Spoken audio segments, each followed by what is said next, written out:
سے کڑا وقت مسلمانوں کا منتظر ہے، تو آپ کو کیا لگتا ہے ہم اس کے لیے تیار ہیں؟ اور تیار نہیں ہیں تو تیار کب ہوں گے، کیسے تیار کرنا ہوگا؟ جی بہت کڑا وقت تو ہے، وہ تو نظر آ رہا ہے، پوری دنیا میں مسلمان مغلوب ہیں، غربت، مہنگائی، اسلامی ملکوں کا حال دیکھیں آپ، اور خاص طور پر ہم اپنے ملک کا حال اگر دیکھیں تو وہ تو بہت ہی ہم قسم پرسی میں، ایسی روز آئے روز خودکشیوں کے واقعات آ رہے ہیں۔ دیکھیں اس میں لوگ مختلف قسم کے پیکج دے رہے ہیں ملک میں تبدیلی کے۔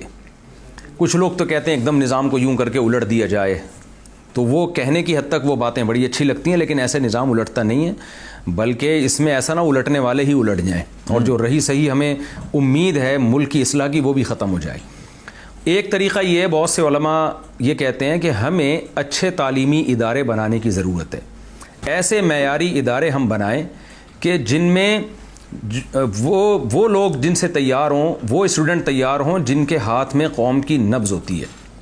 CSS ہم کروائیں اور بیوروکریسی میں ہم بھیجیں لوگوں کو، یعنی اچھے لوگ آگے بڑھ کے اچھے ادارے بنائیں۔ سر ایک اور چیز ایسی ہے جس میں سیاست نے بھی اہم کردار ادا کیا ہے، سوشل میڈیا نے بھی اپنا اہم کردار ادا کیا ہے، لیکن ایک اور چیز ہے جس پر اختلاف ہوتا ہے، اس میں بھی آپ کی رائے کیا ہے؟ میں چاہوں گا سر آپ اس بتائیں، حضرت مہدی کا ظہور ہو چکا ہے نہیں ہو چکا ہے؟ ان کے لشکر کے حوالے سے کہا جاتا ہے کہ سیاہ جھنڈے لیے لوگ ان کے لشکر میں موجود ہوں گے، آپ کی کیا رائے ہے سر؟ حضرت مہدی کے لشکر کی تیاریاں یہ وہ سرسبز باغ ہیں جو ہمیں بعض اسکالرز نے دکھا دی ہیں، خود ہم کچھ بھی کرنے کے لیے تیار نہیں، حضرت مہدی کے انتظار میں ہیں۔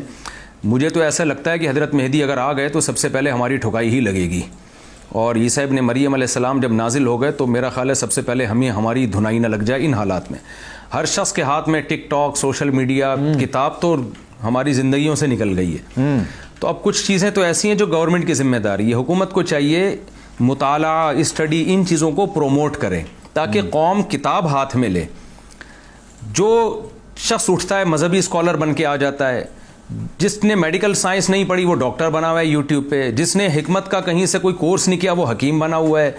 تو دنیا میں کسی کنٹری میں ایسا نہیں ہوتا، کہیں بھی ایسی بے لگامی نہیں ہے، ہر شخص اٹرم پٹرم جو آ رہا ہے مفتی بنا ہوا ہے، کوئی جناب کوئی ڈگری نہیں ہے اس کے پاس، کوئی پراپر پڑھا نہیں ہے۔ ڈاکٹروں کا بھی یہی ہے، آپ یوٹیوب پہ پتہ ہی نہیں چل سکتا کہ یہ صحیح ہے غلط ہے۔ میں آپ کو عجیب بات بتاؤں، میں نے بعض ڈاکٹروں کی باقاعدہ ان کی تحقیق لکھنا شروع کی، بڑا میں ان سے متاثر ہوا۔ بعد میں جو سچی مچی کے ڈاکٹر سے جب ان سے پوچھا، انہوں نے بتایا بھائی یہ ڈاکٹر نہیں ہے یہ بندہ۔ تو یوٹیوب پہ اتنا دھوکہ ہے، تو ہم لوگ سوشل میڈیا میں ہی الجھ کے رہ گئے۔ میں سوشل میڈیا کی ضرورت کا منکر نہیں ہوں، انکار نہیں کر رہا، اس کی اپنی ایک ضرورت ہے، اس کا اپنا ایک فائدہ ہے، لیکن ہر چیز کو لگام دینے کی ضرورت ہے۔ تو میں سمجھتا ہوں ہماری قوم کو کتاب کی طرف آنا پڑے گا۔ بڑا اچھا لگتا ہے جب انسان کتاب ہاتھ میں لے کے مطالعہ کر رہا ہوتا ہے، تو تعلیمی اداروں کو ہمیں ترقی دینی پڑے گی۔ ہماری ساری کھیپ تعلیمی اداروں سے نکل کے آتی ہے، تو اچھے ادارے بنائیں آپ اور علم کو آپ پروموٹ کریں، تو انشاءاللہ ہمارے نوجوانوں کی اصلاح ہوگی۔ ورنہ یہ وہ ایک ڈاکٹر ہیں، ان کا بڑے اچھے کلپ ہوتے ہیں، انہوں نے بڑی پیاری بات کہی۔ انہوں نے کہا کہ ایک لڑکی جو ایجوکیشن میں جس نے کمال پیدا کیا، اس کا چینل، اس کے سبسکرائبر 500 سے زیادہ نہیں بڑھتے، اور ایک لڑکی ذرا سا ٹھمکا لگا دیتی ہے تو ملینز تک اس کے سبسکرائبر پہنچ جاتے ہیں، کروڑوں روپے چھاپنا شروع کر دیتی ہے۔ تو جس ملک میں ٹھمکے کی ویلیو ہے اور ایجوکیشن کی 2 ٹکے کی ویلیو نہیں ہے، تو آپ سوچ لیں وہ قوم کیا ترقی کرے گی۔ تو گورنمنٹ کو بھی تو چاہیے نا ایسی چیزوں کو پروموٹ کرے، ایجوکیشن کو پروموٹ کرے، اور ٹھمکوں کو جو ہے نا وہ اس کی حوصلہ شکنی کرے۔ وہ تو لگام دینے کی ضرورت ہے میڈیا کو۔ میں اسی چیز پہ آپ سے سوال کرنا چاہوں سر، یہ دجال کے بارے میں بھی کہا جاتا ہے کہ یہ وہ دکھائے گا جو نظر نہیں آتا ہے، اور آج جو ہم چیزیں دیکھ رہے ہیں وہ تمام چیزیں ٹیکنالوجی کی بنیاد پر ہیں، ورچوئل کی بنیاد پر ہیں، تمام چیزیں۔ آپ نے کہا کہ سوشل میڈیا کے منکر آپ نہیں ہیں، لیکن اس کے باوجود آپ یہ چاہتے ہیں کہ یہ ہو، لیکن اس کا استعمال صحیح ہو۔ اس کو زندگی سے الگ کیسے کریں گے سر؟ آپ نے مثالیں صحیح دی ہیں، لیکن اس کو الگ کیسے کریں گے زندگی سے؟ ایسا ہو نہیں سکتا سر۔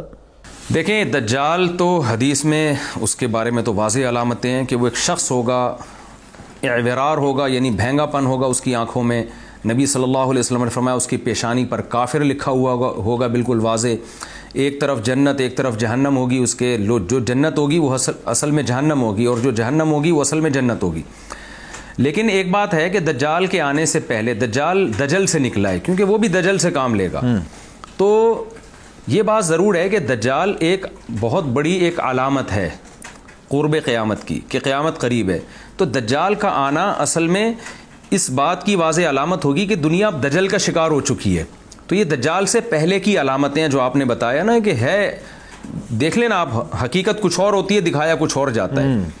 تو اس زمانے میں پروپیگنڈا کر کے میں یعنی ایک اس کی آپ کو ایک مثال دیتا ہوں. آپ ایک اشتہار دیکھتے ہیں ٹیلی ویژن پہ یا یوٹیوب پہ، کسی پروڈکٹ کا اشتہار ہوتا ہے، آپ اس سے اتنا متاثر ہوتے ہیں، لیکن جب آپ ماہرین سے معلوم کرتے ہیں تو پتہ چلتا ہے یہ آپ کے لیے نقصان دہ ہے، لیکن ایک بہت بڑا طبقہ اس کو استعمال کر چکا ہوتا ہے. ہر چیز میں دجل ہے.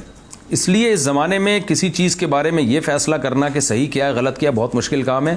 میں نے تجربوں سے جو ایک چیز سیکھی ہے وہ یہ ہے کہ بھائی جب تک آپ کسی فیلڈ کے ماہر سے، یعنی جو چیز ہے اس کے فیلڈ کے ماہرین سے براہ راست معلومات لے کے اس کے بارے میں آپ کوئی رائے قائم نہ کریں، اس سے پہلے آپ کو رائے قائم کرنے کی اجازت نہیں ہے.